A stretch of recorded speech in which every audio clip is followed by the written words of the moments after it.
Good afternoon, everybody. Welcome back to episode number 23 here in the Systematic Factory. We are getting right back into things here at Hazardato.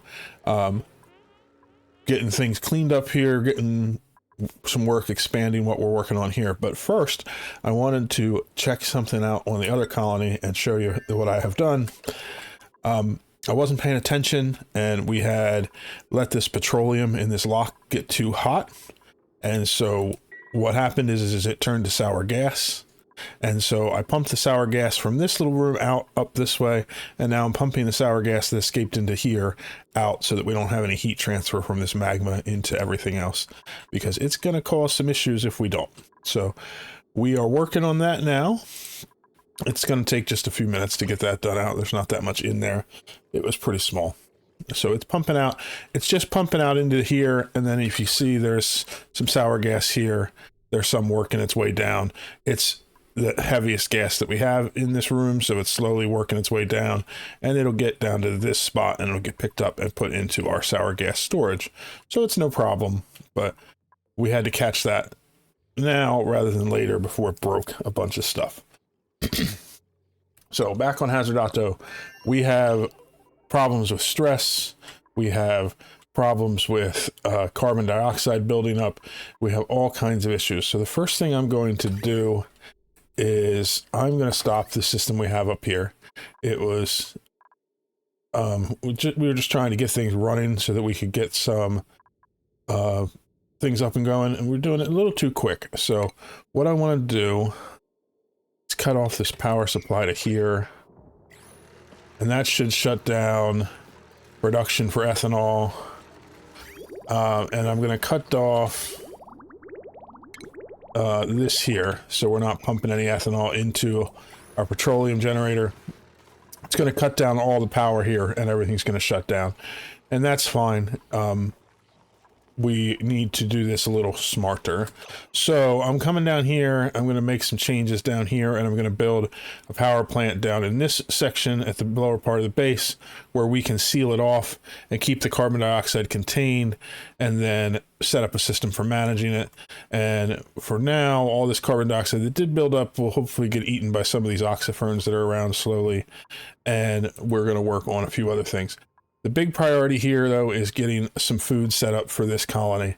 And so what I'm going to do, when I do the early setup, I always go with trying to get to like hatches and stuff like that. And that's because I'm doing the achievement run. And so we can't really do crops. But somebody actually made a comment about it that I just read recently. And I was thinking, I don't have to worry about getting food set up here in a really, really good production right away. I just need to get food production going. And so I think I'm going to use some mealwood. Mealwood just takes a little bit of dirt and that's it for us to grow. So let's see, do I have any dirt on this side? It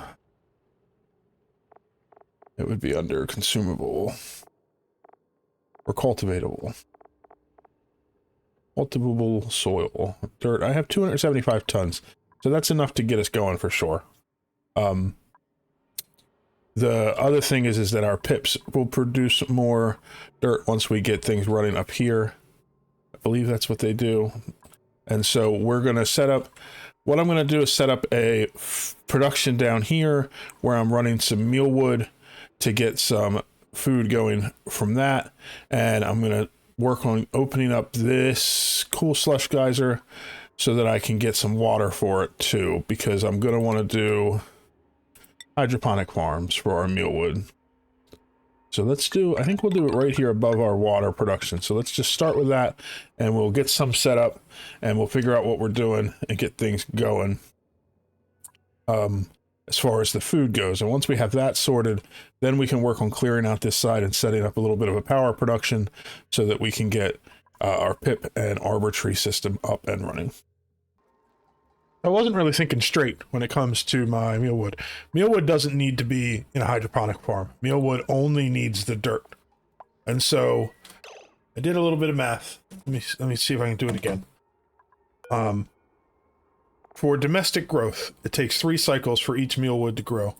Each mealwood produces 1 meal lice. And a meal lice is worth 600 calories. So if it takes 600 calories for us to grow, or 3 cycles for us to grow 600 calories, that's 200 calories per mealwood plant, as long as they're growing fully. I have 4 duplicants right now, so that's 4,000. We divide that by 200 per plant. That means we need 20 of these plants to sustain 4 duplicants for good. Right now I have 17 so far. I still need to add 3 more on, and then this will be our total for it. I didn't put those 3 because I just did those because it fit where I had it, because I have a lot of wild growth ones around the map still. When I'm done, I want to create a pip planted mealwood farm to sustain us. So now if we were to do them with pip planted plants, growth cycle takes, can I see it there? No, I don't think I can see it there. Here, I can see it. It takes 12 cycles instead of 3. So if we do 600 calories and divide it by 12, that means we get 50 calories per plant. And let's say I want to do 5,000 calories so that I have enough for 5 duplicants, and we divide that by 50. That means we need 100 mealwood plants to sustain a colony if they're naturally planted mealwood. Wouldn't be too hard to set something like that up. So I'll probably set one of those up just so that we have food that we can just not worry about over on this side of the colony, and eventually we'll get set up with food that is a little more advanced. But now I don't have to worry about food for the time being. I've also dug out some to get down here to open up some more of these oxyferns and let the carbon dioxide settle. With the power off for the time being, this carbon dioxide is settling down here. These plants are chewing it up a little bit, getting oxygen out. There's a few all over the place, and they're working on it. But we need to set up a sustainable solution for that before we turn on power that produces carbon dioxide. I don't have any need for power at the moment. My bathrooms are not using water, so I don't need to pump that. My plants aren't using it, so that's fine. So what I'm working on next is up here, I'm digging out this area. I also set up a pitcher pump for this ethanol so that I can go over here and have the ethanol put out. So let's do enable auto bottle here for ethanol, and then that means our duplicants are going to grab the ethanol out of this pitcher pump and deliver it.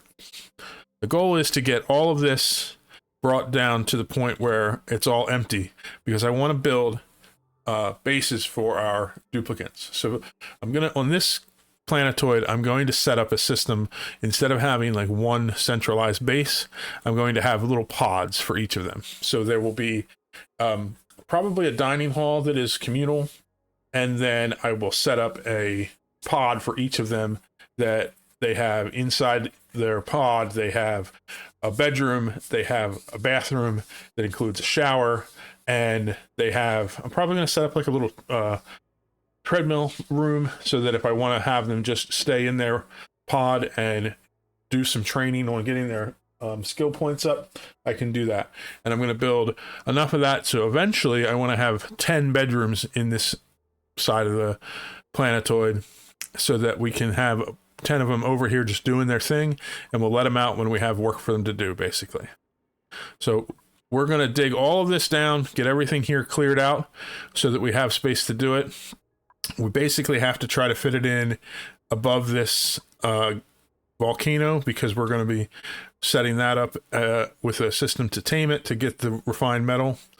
I can go up, I guess, because I can fill in the background tiles. So we'll probably go down and figure out what the lowest point we can start at is and start building the base from that way up.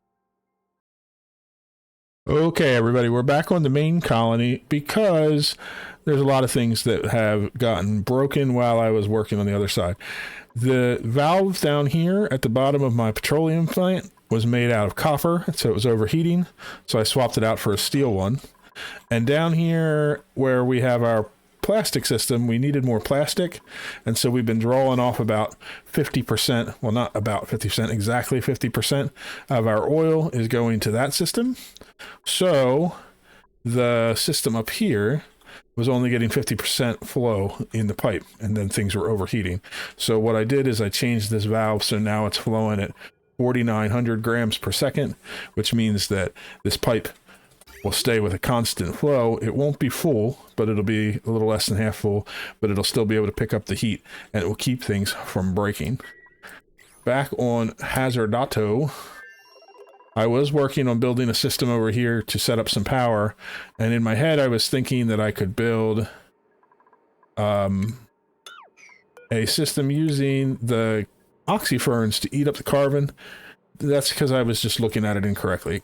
Oxyferns only eat up 156.3 milligrams per second of carbon dioxide, whereas petroleum generators pump out 500 grams per second. So I would need 3,200 oxyferns to get rid of the carbon dioxide coming from our system here. So I did want to show it to you just so you could see what I was trying to do. I was using the trick with building manual airlocks and then deconstructing them to create natural tiles, and I was having pips plant oxyferns, but I'm going to get rid of them. What we're going to do instead is we'll have some power, some petroleum power plants in here, and then we will set up a carbon skimmer system that will process the carbon dioxide before it can come out, and then we'll have the water that comes, the polluted water that comes out of the petroleum plants will get processed into clean water to keep the carbon skimmer running. Or I might set up a self-contained carbon skimmer loop using a water sieve. I haven't decided yet, but that's going to be the best way to do it for now. Once I get some power running and I can get effectively out into space with atmosuits properly, I'll probably set up a power plant in the vacuum of space so the carbon dioxide just gets eaten away by the vacuum of space and we don't even have to worry about it. But for now, that's what we're going to set up. So I'm going to work on clearing out this system that I made that doesn't quite work and get the new system set up. Work I have done on this episode has definitely not been my best. I do think a lot of it has to do with the fact that I'm overly stressed with school and work, and I'm trying to get things done. Too many things at once. But I did get some progress done. I set up a carbon skimmer to get rid of some of this carbon dioxide, so we can slowly get rid of all of this that's built up. This will burn up 300 grams a second of carbon dioxide, and since we have no more carbon dioxide being added to the system other than what our duplicants are breathing out, this will handle it fairly quickly. Rather than trying to build a system using the carbon skimmer up here and stuff, I just went ahead and built my power system on the edge of space. So the way this works is it's taking the ethanol out of this tank and it's pumping it up and it's putting it into these petroleum generators, and they're sitting on these insulated tiles, and so the polluted water from it is running this way down into here where it's getting pumped out, and it's going past our trees, which is warming them up, and going into here, and then the excess will eventually go into these thimble reeds once we get some temperature up here, which might take a minute, but we're working on it. I'm going to recycle this thing so that we can sweep some more stuff up. I got to set up a storage system on this side of the map pretty soon, but we're adding in 3 more of these up here, and it's just going to have tiles. It's kind of backwards of how you would think. I'm putting the tiles where the water drops out. That way the water has to spill over, and that way a little bit of water sits here to keep the petroleum generators from overheating. I think that that will work, because I think I'm actually just going to change this and go the whole way across. I wanted to leave it open so that air could get out, so that the carbon dioxide could get more efficiently out into space, but I don't particularly care how long it takes for it to go. It can't come back in because this is all sealed. And, it could just take its good old time getting out. No problem at all. And so this way, the polluted water from these will land here and will run down this way, drop down to here, go this way, and go into here. I also set up a bottle emptier that's on enable auto bottle, so it's going to go and grab the polluted water out of here. So I want to set that to a higher priority. Let's make it 7. That way people will do it. We have a couple of suits here that people can come out and do the things out here. I'm trying to work on getting this up here built. Oh, I built a tile there that I didn't want to build, because I want them to be able to get up there and build it. I need to get these bunker doors up here so that I don't have meteors coming down and breaking our systems here. We have a lot more to do with that, but we can just get started on that for now. Our duplicants don't have a lot of skill points assigned right now, so they're a little slow in their exosuits, but they're doing the job. Over here, I cleared out this whole area. I'm working on building this over. We're going to get this water out of here, and we're going to get rid of that.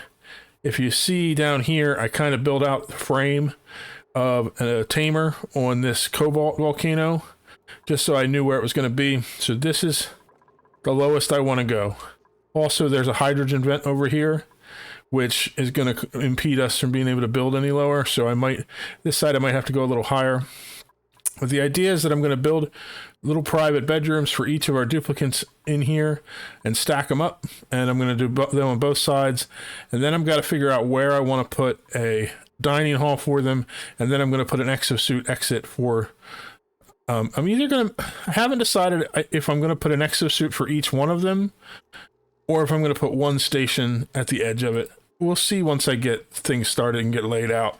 There's advantages and disadvantages to both. The advantages is that if I have an exosuit in each of these, then I know that each person comes out, they go back in, they always have an exosuit and it's their exosuit, and it gets filled back up and they don't leave until they have enough oxygen to go.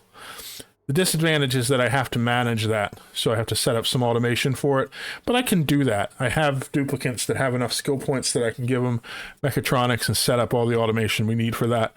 And then we can have a centralized place where the suits get repaired and shipped back up to held in storage for the suit docks. That's probably how I'm going to do it, because I do like the way it works. But so I got to figure out a layout to build each of the rooms here, and then I'm just going to duplicate it and get 10 rooms in here, because I've already brought 6 duplicants over. I'm going to bring 4 more at least. And that will be what we have on this side. I'm still digging out down here, though I think that I'm going to stop right there for now. We'll get this emptied out too. This one is currently being emptied into this tank. Once we start burning through all this ethanol, though, we're going to have to set up some production for ethanol. And we're going to do that up here as well, because if we go to refinement, I think it's under refinement. Oh, we're on autosave. So once the autosave is done, we can look. But the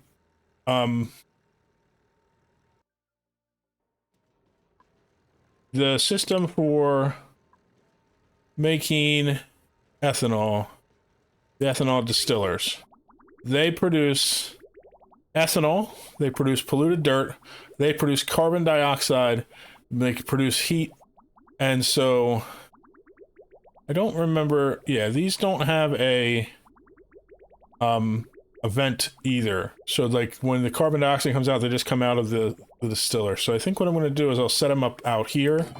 That way they too can vent into space, and then I will just pump the ethanol down. I'll probably, this is just temporary, I'll probably set up some storage for it, but then I'll have it pumped right into the power plant, and then we'll just make ethanol as we need it. And the carbon dioxide can just vent away. We don't need the carbon dioxide. There was no reason to recapture it. Even if I do want carbon dioxide for something later, if we come back here to the storage here, we already have 45,000 kilograms per tile in this carbon dioxide. Like, we don't need carbon dioxide at all. So there's no reason for us to keep it. So we're just going to let it all vent to space.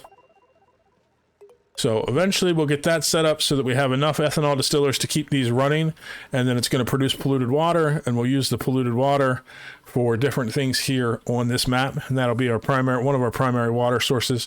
We do have salt water down here that we can get into as well, which is cold. The main reason I don't want to tap into this one is it's cold, and normally that's great having cold, but this whole map's cold, and I'm trying to warm it up some. Eventually we'll set that up, but toilets, what is wrong with my toilets? Oh, they're fine, they just can't get to them because they're too far away. Who's trapped? Okay, let's Those were just there to mark out the thing for me so I could see it. Let's get them deconstructed so you can get through and go do your thing. There we go. We did get a colony achievement. I'm betting that that is blocking a meteor with the bunker door, but let's check it.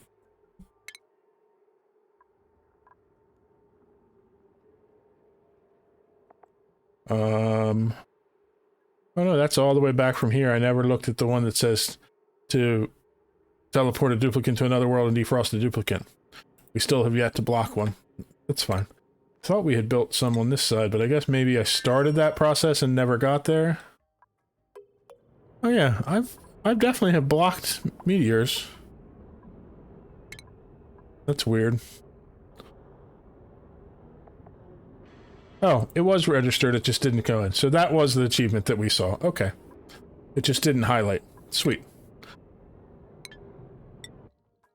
So we're going to continue getting the power system built up. We're going to let the carbon skimmer do its thing. We're going to get all these liquids pumped where I need them to go. And then we're going to start building out some bedrooms. Finished construction on the first of the pods. Now, I don't have anything hooked up. And I don't have any power or anything, no incoming water, no sewer lines, anything like that. I'm just getting it laid out so I can plan everything out. And I'm going to show it to you here. So basically the idea is that every pod will have a atmosuit checkpoint with 2 docks. And the reason for 2 docks is because that way when they're out and doing their thing with one of the atmosuits, the other one can be filling up with oxygen. And that way they'll always have one ready to go. There's going to be a great hall for each duplicate, and they'll have their own place to eat, which will have its own place to store food. Eventually, I want to get set up with a dehydration system and food that can go into it, so we can just drop off dehydrated food packs and have a hydrator, and then the duplicates will rehydrate their food in their base. They'll have a bathroom that has a sink, a lavatory, and a shower. They'll have a private bedroom, and they will have a little gym. And the idea is that anytime I want, I can close the door off and lock them so that they can't get out, and they can stay in here and stay self-contained. And when I do that, I'll open this door and let them go in and run on the generator and build up skill points. But that way, I can control who can and cannot leave their house, is the basic plan. I'm going to build it all up. I'm going to extend it up here above into space. So I'll put in some background tiles, and I will extend this out even farther. For now, I have it stopped right here so I can get it built, get it designed, figure everything out. I think that I'm probably going to swap these 2 rooms and put the great hall next to the bedroom and have the bathroom be on the outside. That way they always wash their hands when they go out. I may actually have them wash their hands when they come in too. It might be a good idea. That way they can't have any germs from... I guess they're not going to have any germs when they take their suit off. But either way, I'm going to put the bathroom right on this end, swap these 2 rooms, and get that all figured out. And eventually the plan is to have, like I said, all 10 rooms up here, so we can have 10 duplicates in this little tiny planetoid, and just do some crazy stuff here. The power plant is still getting finished up, but it's running, and you can see it's quickly burning through the ethanol that we have.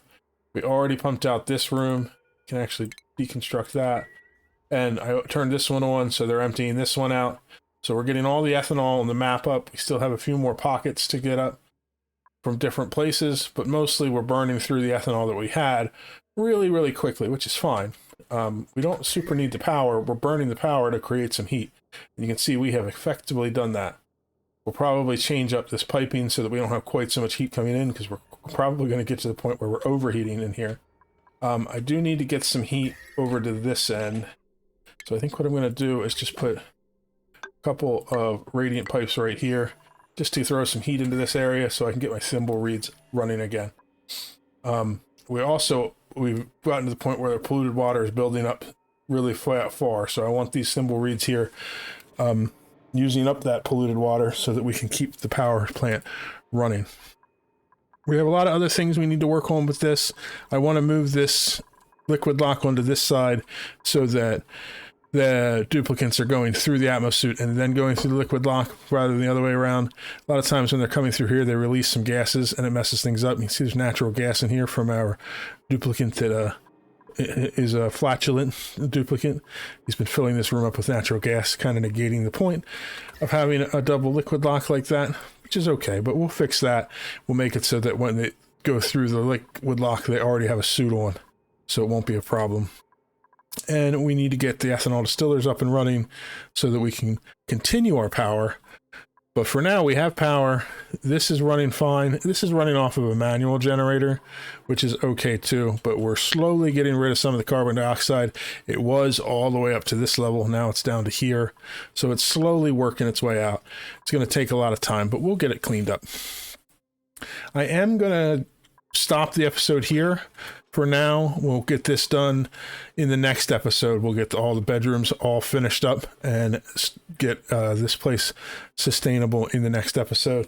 Reason is because I'm almost at 30 minutes and it's well after midnight and I still have school and work tomorrow. So I just want to get an episode in the books. I think that this one was pretty good. We did get a lot done.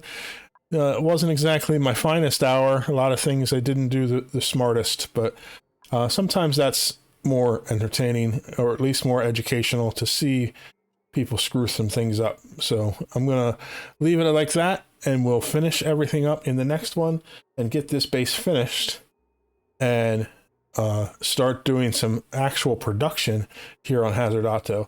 But until then, I hope you guys enjoyed watching this one, and we will see you in the next one. Bye-bye.